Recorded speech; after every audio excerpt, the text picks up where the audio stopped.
Beau Pribula is visiting Iowa. Do the Hawkeyes get to pick up another commitment in the quarterback room for the class of 2025 out of the portal? The Penn State transfer looking at the Hawkeyes. We break it down today. Locked on Hawkeyes.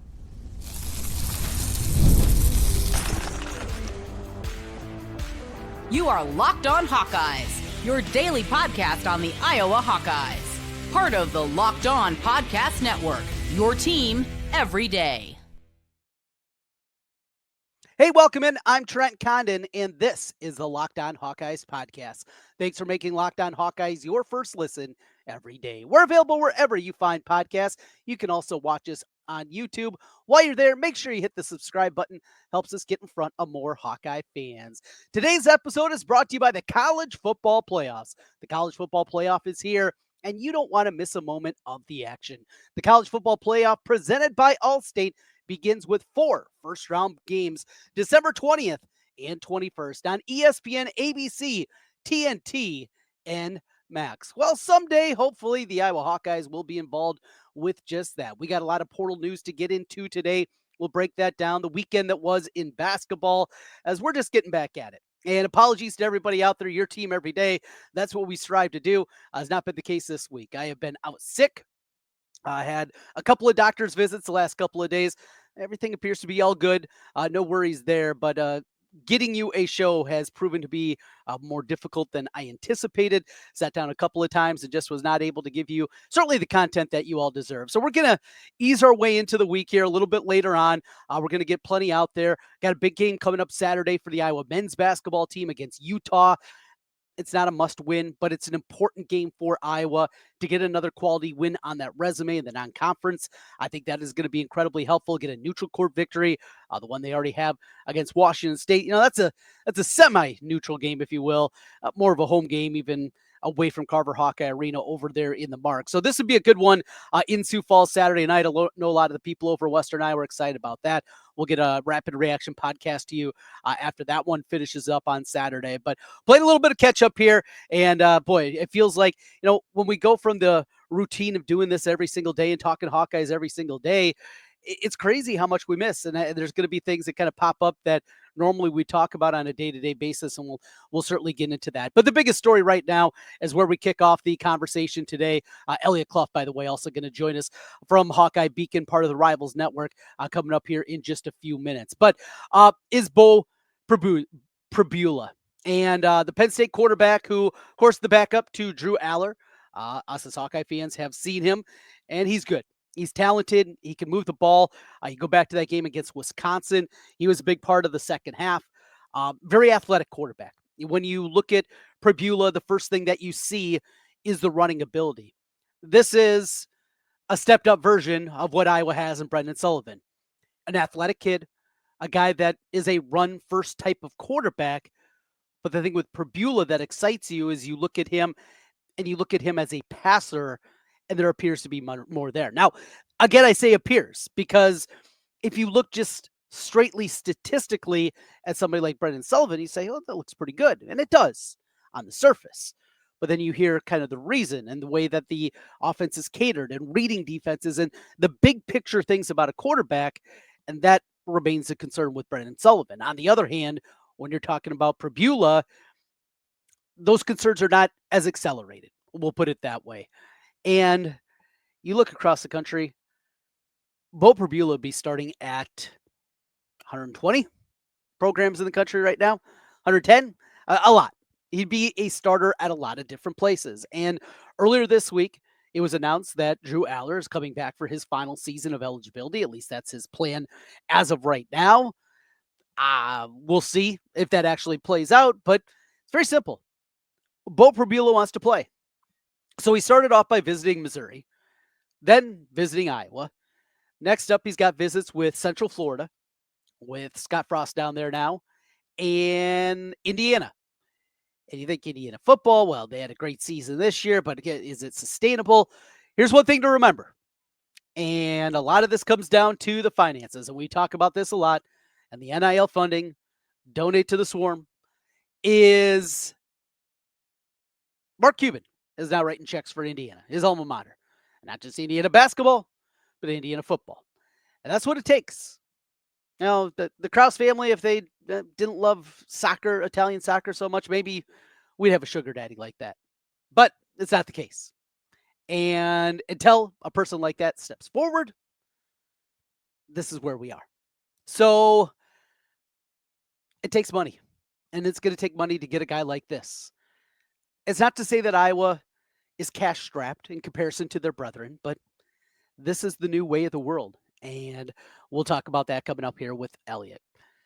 Like I mentioned, going to be a little bit slow going here. We're going to try to keep some things going. I talked to Elliot earlier in this week, and my voice was even raspier at that time when I talked to Elliot about everything going on in the recruiting world. So when we first talked, it was before it become official that he was coming on campus. So if you're wondering kind of the ins and outs of the Pribula conversation, that's a little background there as I talked to Elliot a little bit early on. But we're going to take a quick time out. We'll continue here. Hear from Elliot Clough and talk about a whole bunch of guys in the portal. It's not just quarterback. Remember, this Iowa football team, they have a lot more that they need to do. Offensive tackle, we've talked about that position of need. Cornerback, potentially safety. There's some safety prospects now Iowa's looking more. And the defensive line. I think a depth piece and maybe even a starter, both defensive end and defensive tackles are things that they're looking for. Easier said than done. And of course, wide receiver. And it goes without saying in Iowa getting involved with some wide receivers as well with some big time offers. There's a lot to be done. Quarterback is a headliner. That is the new reality. We'll talk more with Elliot Clough from Rivals as we continue. This is Locked On Hawkeyes. Today's episode is brought to you by FanDuel Sportsbook. Get ready to tackle the NFL action with FanDuel, America's #1 sportsbook. Right now, new customers can bet $5. You're going to get $150 in bonus bets if you win. The FanDuel Sportsbook app gives you everything you need to place live bets on the NFL all in one place. So when you get a hunch in the middle of the game, you can check out the latest stats, view live play-by-play, and so much more on the same page where you place your bets. Just visit FanDuel.com to join today. You'll get started with $150 in bonus bets if you win your first $5 bet. That's FanDuel.com. Never waste a hunch. You make every moment more with FanDuel, an official sportsbook partner of the NFL. Today's episode is also brought to you by Prize Picks. And Prize Picks, I'll tell you what, love it. Been on there now a myriad of different times, going and very simply just trying to say more or less with a bunch of different stat combinations that are out there for these players. Prize Picks is the best place to get in on real money sports action with over 10 million members. You just pick more or less. At least 2 players for a shot to win up to 1,000 times your cash. Run your game all season long on Prize Picks. It's America's #1 daily fantasy sports app. It's just simple. You think that James Cook's going to get more than 60 yards this week. If you think that Joe Burrow is going to pass for more than 1.5 touchdowns, that's all it is. Just hook it up, talk to your friends, set it up, run your game throughout the course of the season. You can do it with people that you know, and I know a lot of people love to get involved with that. Make your holidays bigger and brighter with Prize Picks, the best place to get real money action while watching your favorite teams. Join now because this holiday season, Prize Picks is giving away 2 free picks in December, and they're giving away $30+ million in rewards during what they're calling Picksmas. Of course. Picksmas. Absolutely no doubt about it. Download the app today and make sure you use the code LOCKEDONCollege to get $50 instantly after you play your first $5 lineup. Again, download the app for Prize Picks and use the code LOCKEDONCollege to get $50 instantly after you play your first $5 lineup. Prize Picks, run your game.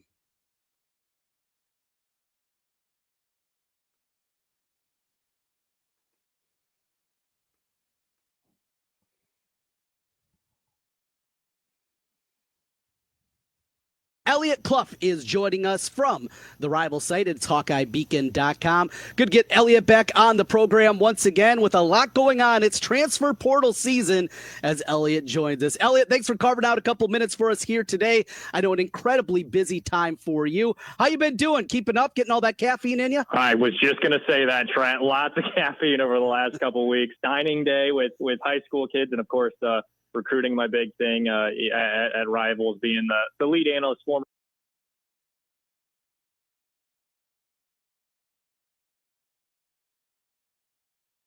recruiting analysts. But lots of caffeine, lots of coverage of basketball on top of it.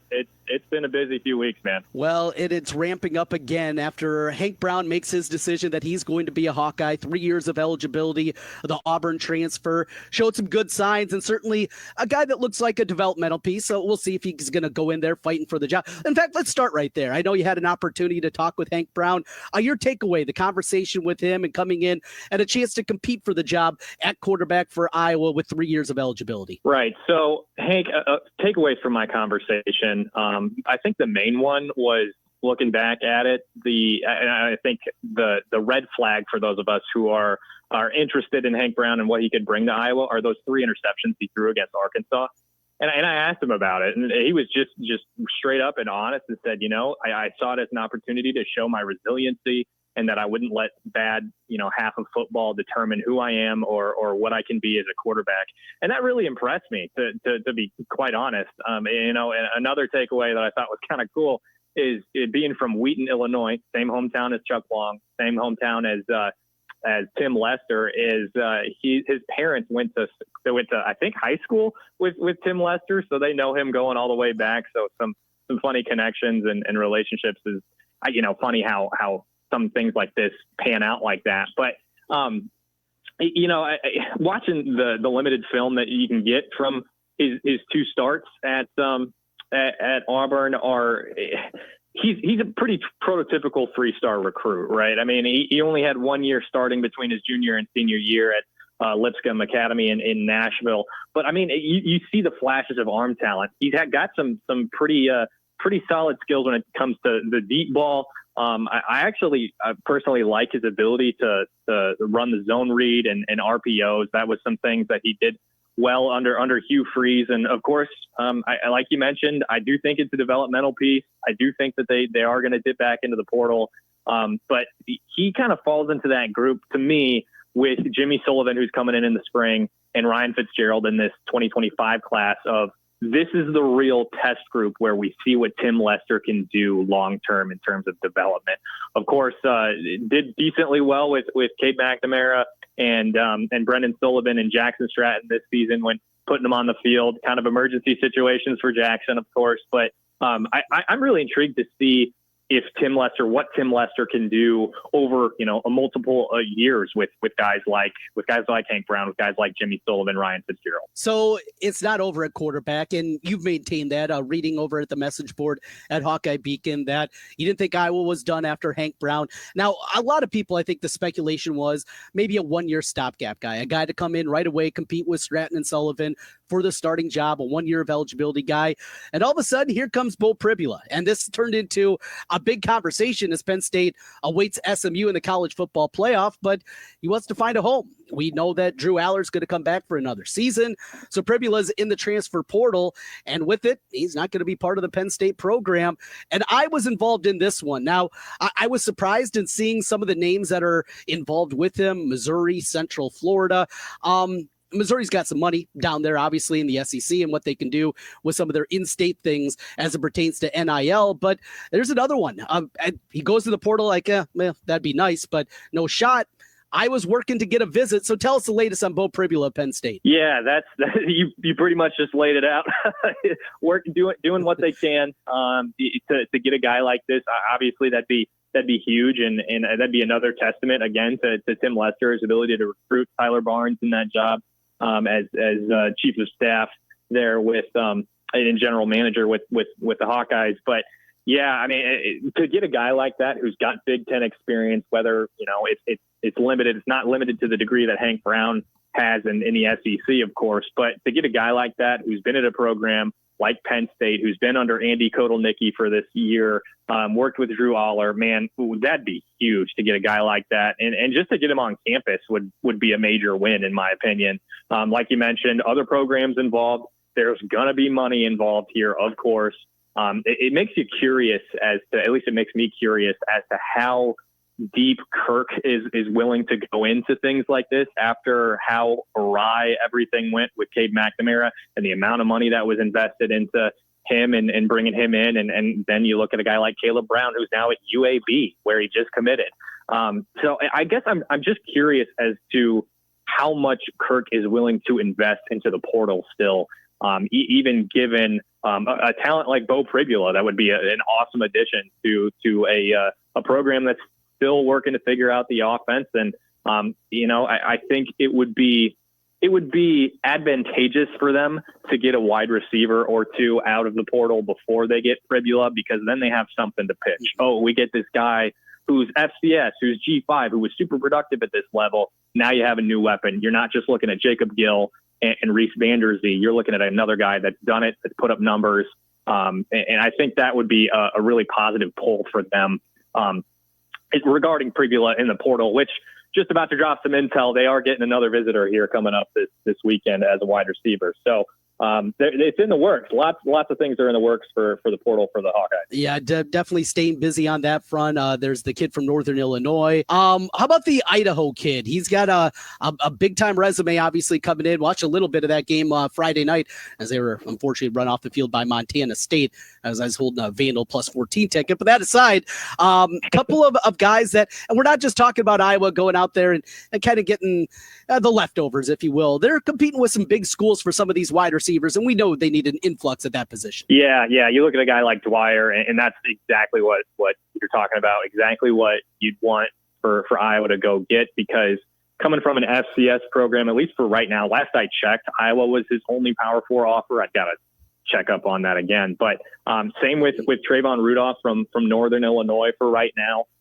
That's kind of the epitome of what you're looking at in the portal. Guy who knows that he can produce at a higher level, but only has the G5 offers, the maybe high-level FCS offers. And when you're looking at guys like that, for frame of reference, a player from, let's say, UNI has the opportunity to go to Iowa. It is just a completely different world of college football. So you're offering these guys the free meals, not like they don't get that at UNI, but the free meals, the opportunity to make some legitimate money, to have the top tier facilities, to be treated like you're a professional athlete in essence now. So you have so much more to offer to these guys who are the FCS, who are the G5, because you can give them much more money than they could make at those lower levels. And you kind of have, I don't know if shock value is the right way to put it, but the shock value of moving up to these higher programs, the Big Ten, the SEC, stuff like that. So that's the level of receiver you want to go at, because, the Caleb Brown experience didn't go the way you wanted it to. And chances are, I think players of that level are looking at the lack of production and saying, but when you get a guy from the FCS, you get a guy from the G5 that can come up, experience all those things, and maybe be the person to break through and be a super productive receiver for a program like Iowa, then you start to build that resume, right? You start to build a little bit of equity in recruiting. You start to build a little bit of equity in the portal, and you potentially start to land those bigger names. But yeah, FCS G5, that's where Iowa's got to be right now. One more on the recruiting front and a little basketball to wrap up. We're talking with Elliot Clough from Rivals, HawkeyeBeacon.com. Ethan Ottawa, the big, literally, figuratively, offensive lineman from Rice, 6'6", 355 pounds. He's a monster, and he's got a lot of people after him. But he was originally slated to visit Oklahoma. He visited Iowa City instead. What's the latest on the big offensive tackle and help solidify that left tackle spot? That's going to be another spot that's a guy that's going to be highly coveted, lots of money going to be thrown around. So remains to be seen as to how things are going to pan out there. He did leave Iowa City, was not committed when he left. And ultimately, I'm not entirely sure what the slate looks like in terms of visits for him, but there are going to be some big programs involved. You mentioned Oklahoma. That's a program that wanted him really bad. They're not going to be the only one. For a little while, he was the number one offensive tackle, the number one offensive lineman, period, in the portal for us over at Rivals. Now he's number 2. He's a 4-star prospect. This guy has an NFL potential. He very well could have declared for the draft this year, I'm assuming, based on the body of work and what he was able to do. Only allowed 1 sack this season, according to PFF. But this is a guy that is gonna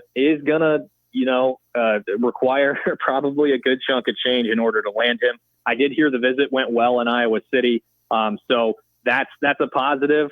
The cautious optimism has to come from that, but at the same time, like I said, when you get guys like this on campus, to reference Iowa State for a second here, Chase Sowell, the receiver from East Carolina, got on campus and was like, "This is where I want to be." he had 4 other visits set up. That didn't happen with Ethan Ottawa. So there's a little bit of cautious optimism. It went well, but it's not over. Lots to be seen regarding Ethan Ottawa, but little bit of optimism for you there. All right, coming off the week of Cy-Hawk week in basketball, Elliot, let's jump in. Just a quick hit on each. A disappointing loss for the women then on Sunday as turnovers again rear its ugly head. I mean, is it simple as that? They have to figure out the turnovers and working against pressure if they're going to be a team at least competing, for like a top 4 seed and potentially hosting in the first couple of rounds. It feels as simple as that to me. How about you on the women's side? Yeah, I'm in the same boat, Trent. When you got all those young faces, lots of freshmen on the team that are contributing right away, which is great, but they're still learning how to be college basketball players, right? And then you look at Lucy Olson, who's just joining a new roster, a vet, probably, well, almost definitely their best player. And again, new roster, new faces. That's just kind of what you're going to run into. New coach on top of it. I'm sure they're doing some different things than they did under Lisa Bluter. So, yeah, I really do think it's pretty much that simple. Whether they figure it out sooner rather than later, I would say so. That would be my guess, just because of the leadership of Jan Jensen and the history of success in the program. And you look at those young freshmen, man, I'm really impressed by Taylor Stremlow, by Aaliyah Guyton and their ability, what they've done so far at the guard spot. Aaliyah Guyton hitting that massive shot at the end of the Iowa State game, the dagger. And then Taylor Stremlow causing a turnover there at the end that more or less really put them in the position to win that game. So, yeah, I'm expecting them to figure it out. Do I think they'll necessarily be a top 4 seed come tournament time? That remains to be seen. A lot of basketball to be played yet, but definitely got to shore up those turnovers, because, you don't have 30 turnovers against Tennessee. You probably win that game, right? And same to be said against Michigan State. No doubt. Hey, out of time for today, Elliot. Always appreciate your time for joining us. We'll talk to you again soon down the road, and get that caffeine going. All right, a little more coffee for you. Awesome. Thanks so much, Trent. Elliot Clough joining us, HawkeyeBeacon.com, part of the Rivals Network. Big thank you to Elliot for hopping aboard with us as we make our way through, and as you can tell, battling a little bit of that illness. We continue here, Locked On Hawkeyes. Let's take a peek forward, kind of the week ahead, set the scene as we make our way through the week and what's ahead. It's finals week. That means the teams are off until the weekend. Iowa men and women, along with the wrestling team and everything else going on in the land of athletics. We continue on the Locked On Hawkeyes podcast.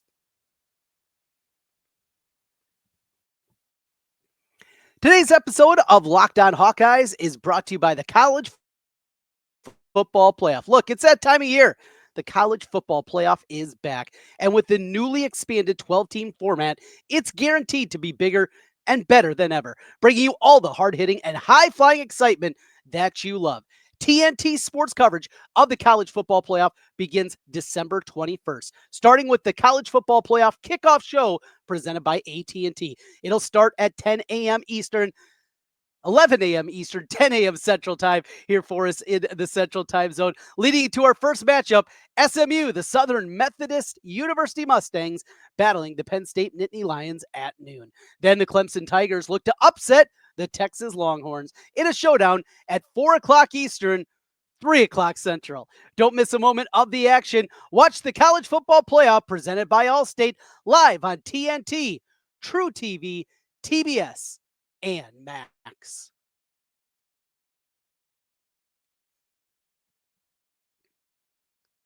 All right, Trent Condon back with you one final time on the Locked On Hawkeyes podcast. Thanks for being with us and making Locked On Hawkeyes your first listen every day.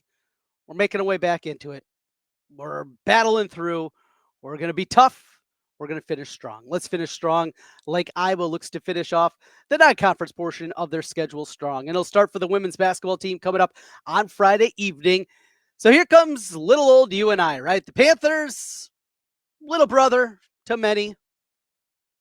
I'll remember, this is also a UNI team that beat Iowa State. They're pretty good. Not great. They had an injury to one of their better post players, Buffelli, that really impacted them. In fact, that happened at the beginning of the night. But they're quick.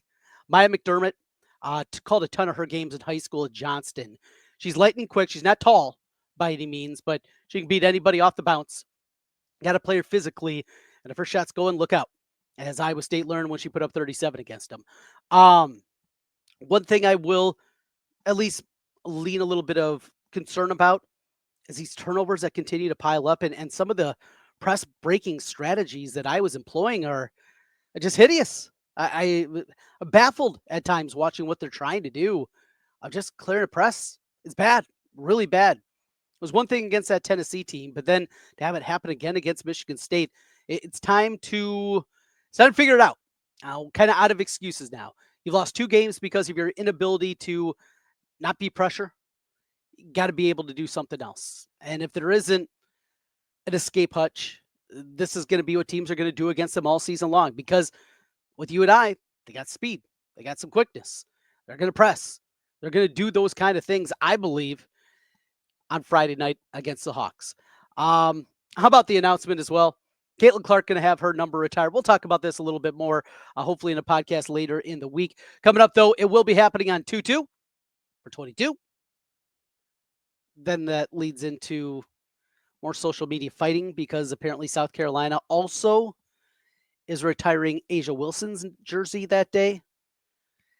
I can't with the back and forth. I mean, I'm sick, I'm tired, and I just can't with the ridiculous nature that this thing goes. But what we do know, Caitlin will be honored on February 2nd against USC with Juju Watkins in town. Be great to be able to see him match up. But that aside, it'll be a cool moment. I was there for Mega Gustafson when her jersey was retired. Really cool. I was there for Luca Garza. Those are really cool moments. They really are. And as somebody that doesn't get to nearly as many basketball games as I would like, I'm really happy that I had those experiences. Now, the experience for this one's going to be a little bit different because less than an hour after it was announced, the get-in price was already up to $750 just to get in for a single. Don't think I'll be able to make that one work, and or certainly get my daughter in there, something like that. Probably not going to happen. But if you can, if you got the means, congratulations, tip your ball cap and enjoy it. It's going to cost you, but it's worth it to you. Absolutely make it happen. Should be a great environment. I think I'll be watching that one on TV. Thanks for being with us here today. Oh, men's basketball. See, again, my mind is a million different miles. Well, I talked about it earlier, Saturday against Utah. We'll have an instant reaction for that one. We'll talk about that game a little bit more. We'll break down a little bit deeper the Iowa UNI women's matchup. A lot going on. I'm just playing catch up, trying to keep my head above water, keeping myself out of the hospital. We'll be good to go. Thanks for being with us, and thanks for making Locked On Hawkeyes your first listen every day. We'll talk to you again tomorrow. Go Hawks.